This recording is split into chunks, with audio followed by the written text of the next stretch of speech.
ഓം ശാന്തി. കഴിഞ്ഞ August 1 means ഈ മാസം ആഗസ്റ്റ് 1 പരമാത്മ മഹാവാക്യത്തില് ഭഗവാൻ തന്നതായിരിക്കുന്ന മഹത്തായ ഒരു ഗൈഡൻസ് ഇന്ന് നിങ്ങളുമായി പങ്കുവെക്കണം ഞാൻ ആഗ്രഹിക്കുകയാണ്. ഈശ്വരന്റെ മഹാവാക്യങ്ങള് നമ്മൾ മനസ്സിലേക്ക് സ്വീകരിക്കുന്നതോടുകൂടി നമ്മുടെ ലൈഫിലുണ്ടാകുന്ന മാജിക്സ് അത് പറഞ്ഞറിയിക്കാൻ പറ്റാത്തതാണ്. അതുകൊണ്ടാണ് ഈശ്വരനെ ഗോഡ് ഓഫ് മിറക്കിൾസ് എന്ന് പറയാറുണ്ട്. അതുപോലെ തന്നെ കമാൽ കർണേവാല എന്ന് ഹിന്ദിയിൽ പറയാറുണ്ട്. എല്ലാം കൊണ്ടും എൻ്റെ ജീവിതത്തിൽ എന്നും അത്ഭുതങ്ങൾ സൃഷ്ടിച്ചുകൊണ്ടേയിരിക്കുന്ന, ആനന്ദത്തിൽ ആറാടി ജീവിക്കാൻ വേണ്ടി എന്നെ സഹായിക്കുന്ന ഇന്നത്തെ ആ മഹാവാക്യം ആഗസ്റ്റ് 1 കേട്ട നിമിഷം അന്ന് മുതൽ ഞാൻ ആഗ്രഹിച്ച കാര്യമാണ്, എങ്ങനെയും ഈ കാര്യത്തെ എൻ്റെ എല്ലാ സഹോദരങ്ങൾക്കും മനസ്സിലാകുന്ന രീതിയിൽ പറഞ്ഞു തരണമെന്ന്. അതിൽ ഈശ്വരൻ പറഞ്ഞതായിരുന്ന ഒരു കാര്യം ഉണ്ടായിരുന്നു. ഒരു മനുഷ്യന്റെ ഏറ്റവും സഫലമായിരിക്കുന്ന, ശക്തമായിരിക്കുന്ന സമ്പത്താണ് യഥാർത്ഥത്തിൽ സങ്കല്പം എന്ന് പറയുന്നത്. സങ്കല്പവും സമയവും അത് വലിയ രണ്ട് ശക്തികളാണ്. അതുപോലെ തന്നെ ഭഗവാൻ നമുക്ക് തരുന്നതായിരിക്കുന്ന ഗുണങ്ങള്, ഈശ്വരന്റെ അതുപോലുള്ള രചനയാണ് മനുഷ്യൻ എന്ന് എല്ലാവരും പറയാറുണ്ട്, എല്ലാവരും വിശ്വസിക്കാറുണ്ട്. ലോകത്തെല്ലാ മനുഷ്യന്മാരും ശാന്തിക്ക് വേണ്ടി ഭഗവാനോടാണ് യാചിക്കാറ്. ഇവരാരും സ്നേഹിക്കാൻ ഇല്ലാതാവുന്ന നിമിഷം പലരും പറഞ്ഞ് കരയാറുണ്ട്, ഭഗവാനെ എനിക്ക് ആരുമില്ല, നീ മാത്രമേ ഉള്ളൂ കേട്ടോ എന്ന്. സത്യത്തിൽ ഇത് കരഞ്ഞുകൊണ്ട് പറയേണ്ട ഒരു കാര്യമല്ല. എന്നോട് സങ്കടം പറയുന്ന പല അമ്മമാരും അച്ഛന്മാരും ഒക്കെ, സിസ്റ്ററെ ഞാൻ ആരും ഇല്ലാത്ത ആളാ, ഈശ്വരൻ മാത്രമുള്ള ആളാണെന്ന് പറയുമ്പോൾ ഞാൻ പറയും, നിങ്ങൾ എന്തിനാ സങ്കടത്തോടെ പറയുന്നത്? സന്തോഷത്തോടെ അഭിമാനത്തോടെ പറയേണ്ട കാര്യമാണ്, എൻ്റെ കൂടെ ഈശ്വരൻ ഉണ്ട് എന്ന്. ഈശ്വരനെ ഉള്ളൂ എന്നല്ല പറയുന്നത്, എൻ്റെ കൂടെ ഈശ്വരൻ ഉണ്ട് എന്ന്. എന്തുകൊണ്ടാണ്? ഭഗവാൻ എല്ലാ ഗുണങ്ങളുടെയും സാഗരല്ലേ, ശാന്തി സാഗരനും സ്നേഹസാഗരനും സർവശക്തനുമാണ്. ഭഗവാൻ തന്റെ സമ്പത്തായിക്കൊണ്ട് ഒരച്ഛൻ എങ്ങനെ മക്കൾക്ക് സമ്പത്ത് നൽകുന്നു, അതുപോലെ തന്നെ തന്റെ സർവ്വസമ്പത്തുകളും സർവശക്തികളും സർവ്വഗുണങ്ങളും സർവഗുണങ്ങൾ എന്ന് പറയുമ്പോൾ അത് മാത്രം കൊണ്ടായാൽ നടക്കോ? ഇല്ല. പക്ഷെ ഒരു സീക്രട്ട് ഞാൻ പറഞ്ഞുതരട്ടെ. എപ്പോഴാണോ നമ്മുടെ ഉള്ളിൽ സർവ്വസമ്പത്തോടും ഈശ്വരന്റെ സമ്പത്ത് നിറയുന്നത്, ഗുണങ്ങളും ശക്തികളും നിറയുന്നത്, അതിൻ്റെ ഒരു നിഴല് മാത്രമാണ് ഈ ലോകത്തെ സ്ഥൂലമായ ധനം, പേര്, പ്രസിദ്ധി, സ്ഥാനം, മാനം, ആരോഗ്യം, സന്തോഷം, ജനം, സമ്പത്ത്. ഇതെല്ലാം ഇതിൽ നിന്ന് പുറപ്പെടുന്ന നിഴലുകൾ മാത്രമാണ്. ഒരാൾ നടന്നു പോകുമ്പോൾ നിഴൽ അതിന്റെ പിന്നിൽ ഓട്ടോമാറ്റിക് ആയിട്ട് വരുമല്ലോ. നിഴലിനെ നേടാൻ വേണ്ടിക്കൊണ്ട് ആർക്കും ഒന്നും ചെയ്യേണ്ടി വരത്തില്ലല്ലോ. അതുപോലെ ഈശ്വരൻ നമുക്ക് നൽകുന്നതായിരിക്കുന്ന ശക്തികളും സിദ്ധികളും ജീവിതത്തിൽ ഉപയോഗിക്കുമ്പോൾ അതിന്റെ പരിണത ഫലമായിക്കൊണ്ട് നിഴൽ വന്നു ചേർന്നിരിക്കും, അഥവാ ധനം നമ്മുടെ കൂടെ വന്നു ചേർന്നിരിക്കും. അതിനാദ്യം വേണ്ടത് എന്താണെന്നറിയോ? ഒരു കാര്യം മനസ്സിലാക്കുക, നമ്മുടെ മനസ്സ് ശുദ്ധമാണെങ്കിൽ മാത്രമാണ് നമുക്ക് ഈശ്വരനെ അറിയാനും ഈശ്വരനെ മനസ്സിലാക്കാനും സാധിക്കുള്ളൂ, ഈശ്വരനെ സ്വന്തമാക്കാനായിട്ട് സാധിക്കുള്ളൂ. അതുകൊണ്ട് ഭഗവാൻ നമുക്ക് തന്ന കാര്യങ്ങളെ, ഗുണങ്ങളെ, ശക്തികളെ പ്രാക്ടിക്കൽ ലൈഫിൽ കൊണ്ടുവരണമെങ്കിൽ ആദ്യം കുറച്ച് ക്ലീനിങ് ആവശ്യമാണ്. ഞാൻ ഓർമ്മിക്കാറുണ്ട്, ദീപാവലി വരുന്ന സമയം നമ്മുടെ നാട്ടിൽ അത്രയൊന്നും കണ്ടില്ലെങ്കിലും നോർത്ത് ഇന്ത്യയിൽ പോകുന്ന സമയത്ത് കാണാറുണ്ട്, ദീപാവലിയാണെന്ന് പറഞ്ഞുകൊണ്ട് വൈറ്റ് വാഷിംഗ്, ദീപാവലിയാണെന്ന് പറഞ്ഞ് പുതിയ ഡ്രസ്സ്, ദീപാവലിക്ക് പടക്കം പൊട്ടിക്കുന്നു, വെൽക്കം ചെയ്യുന്നു ലക്ഷ്മീനെ, ദീപാവലിക്ക് വേണ്ടി പുതിയ കണക്ക് ബുക്കുകളാക്കുന്നു, എല്ലാം പുതിയത്, പഴയ പാത്രങ്ങൾ ഒഴിവാക്കി പുതിയത് വാങ്ങുന്നു. പുതിയത് വേണം, ദീപാവലിയാണ്, പുതിയത് വേണം, ദീപാവലിയാണ്, സ്വീറ്റ്സ് വേണം, ദീപാവലിയാണ്, ലക്ഷ്മി ദേവി വരികയാണ്, ലക്ഷ്മി ആഹ്വാനം ചെയ്യാൻ വേണ്ടിക്കൊണ്ട് ചെയ്യാണ് ക്ലീൻലിനെസ്.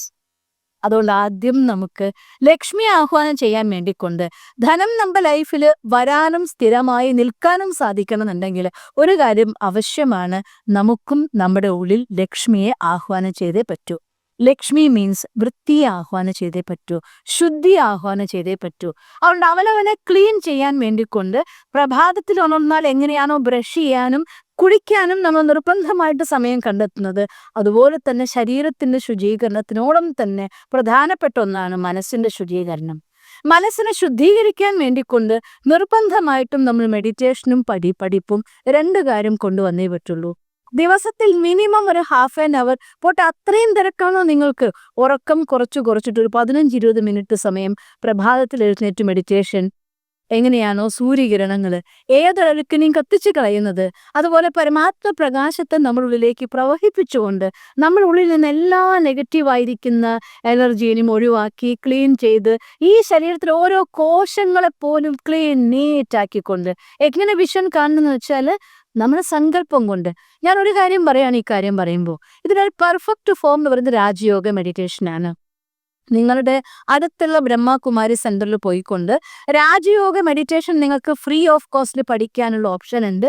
പഠിക്കാമെങ്കിൽ തീർച്ചയായിട്ടും നിങ്ങളുടെ ജീവിതത്തെ മാറ്റിമറിക്കുന്ന മഹത്തായ 7 ദിവസങ്ങളായിട്ട് അത് മാറുന്നതാണ്. അതുകൊണ്ട് അങ്ങനെ പറ്റുമെങ്കിൽ അങ്ങനെ ചെയ്യണം. പറ്റില്ല എങ്കിൽ ഇത്രയ്ക്കെങ്കിലും ചെയ്യൂ. നിങ്ങൾ വിദേശത്തിരിക്കുകയാണ്, ജോലി സ്ഥലത്താണ്, കഴിഞ്ഞു വന്നു, കുളിച്ച് ഫ്രഷ് ആയിട്ടിരിക്കുന്നു, അഥവാ രാവിലെ ഉണർന്ന് അറ്റ്ലീസ്റ്റ് മിനിമം ക്ലീനിങ് ആവശ്യമാണ് ശരീരത്തിന്. ബ്രഷ് ചെയ്യുക, കുളിച്ചിരിക്കാൻ സാധിക്കുമെങ്കിൽ ഏറ്റവും നല്ലത് അത് തന്നെയാണ്. അല്ലാന്നുണ്ടെങ്കിൽ നിങ്ങൾക്ക് ആ സമയത്ത് കുളിക്കാൻ പറ്റാത്ത തണുപ്പ് നാട്ടാന്നുള്ളത് അങ്ങനെയൊക്കെ സാഹചര്യമാണോ, ബ്രഷ് ചെയ്യൂ, കൈകാൽ മുഖമൊക്കെ കഴുകി. ഈവൻ നമ്മുടെ ചെവി നനച്ചാൽ നമുക്ക് കുളിച്ച ഒരു ഫീല് കിട്ടും. കൈകാൽ മുഖമൊക്കെ ഒന്ന് കഴുകിക്കൊണ്ട് തുടച്ച് ശുദ്ധമായിരുന്നു കൊണ്ട് 20 മിനിറ്റ് സമയം മെഡിറ്റേഷൻ അനിവാര്യമാണ്. നിങ്ങൾക്ക് ഒരു മെത്തേഡും അറിയില്ലെങ്കിലും ഒരു കാര്യം ഉറപ്പാണല്ലോ, ഈശ്വരൻ പ്രകാശാണ്. ആ പ്രകാശം ഒരിക്കലും നശിക്കാത്തതായിരിക്കുന്ന അശരീരി എന്ന് പറയും ഭഗവാൻ. നിരാകാരിയായ അജന്മനും അഭോക്തനുമായിരിക്കുന്ന അച്ഛനും അമ്മയുമായിരിക്കുന്ന ഭഗവാൻ, ആ പ്രകാശത്തെ എൻ്റെ ഭഗവാനെ എൻ്റെ സമീപത്ത് വരൂ എന്ന് വിചാരിക്കുക. അത് സാധിക്കുകയാണെങ്കിൽ സുഖാസനത്തിലിരുന്ന് കൈകൾ ധ്യാനമുദ്രയിൽ പിടിച്ചിരുന്നു കൊണ്ട് പൂർണ്ണമായിട്ടും ആ ലൈറ്റ് അങ്ങനെ മേലെ എവിടുന്നോ ആവട്ടെ ആ പ്രകാശം മേലെ നിന്ന് ഒഴുകി വരുന്നു. അത് തലയുടെ മേലെ, ശരിക്കും ഭഗവാന്റെ വാസസ്ഥാനം പരംധാമാണ്. ആ പരംധാമത്തിൽ ആ പ്രകാശം ഇറങ്ങി വരുന്നു, തലയുടെ മേലെ ജ്വലിച്ചു നിൽക്കുന്നു. ഒരു കുഞ്ഞു സൂര്യനെ കാണും. നമുക്ക് മറ്റൊന്നും വിഷ്വൽ ചെയ്യാൻ പറ്റില്ലെങ്കിൽ ആ സൂര്യൻ പ്രകാശം പൂർണ്ണമായി സപ്തവർണ്ണങ്ങളുടെ കിരണങ്ങൾ പൊഴിച്ചുകൊണ്ട് പ്രകാശിച്ചു നിൽക്കുന്ന സൂര്യൻ, അഥവാ നട്ടുച്ചയ്ക്ക് കാണുന്ന കത്തിജ്വലിക്കുന്ന സൂര്യനെ പോലൊരു സൂര്യൻ, സായം സന്ധ്യയിൽ കാണുന്ന അഗ്നിവർണ്ണത്തിൽ ജ്വലിക്കുന്ന സൂര്യൻ. നിങ്ങൾക്ക് ഏതാണോ കൂടുതൽ പറ്റുക ആ രൂപത്തിൽ കാണുക.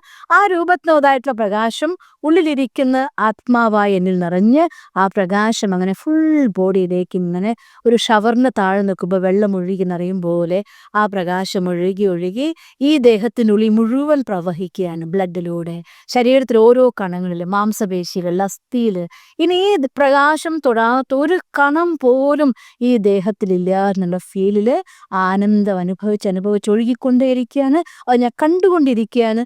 ഇങ്ങനെ ഒരു 20 മിനിറ്റ് സമയം നിങ്ങൾക്ക് ഇരിക്കാൻ പറ്റിയാൽ മനസ്സ് ഫുൾ ക്ലീൻ ആയിട്ടുണ്ടാവും. നിങ്ങളുടെ സൂക്ഷ്മ ശരീരം ക്ലീൻ ആയിട്ടുണ്ടാവും. ഓറ പവർഫുൾ ആയിട്ടുണ്ടാവും. നിങ്ങൾക്കുള്ളിൻ്റെ ഉള്ളിൽ ചെന്ന് ഈ ലോകം കീഴടക്കാൻ സാധിക്കും എന്ന പോലൊരു ഫീല് വരും.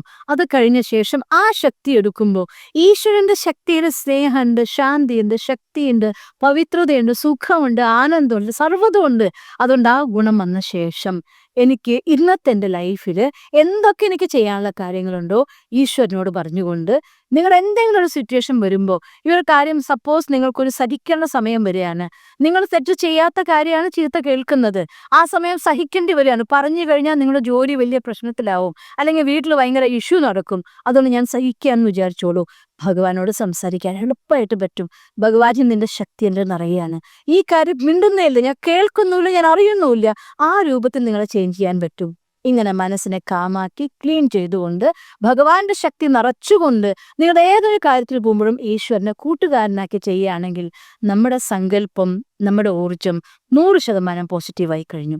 പോസിറ്റീവിനെ അട്രാക്ട് ചെയ്തേയിരിക്കൂ.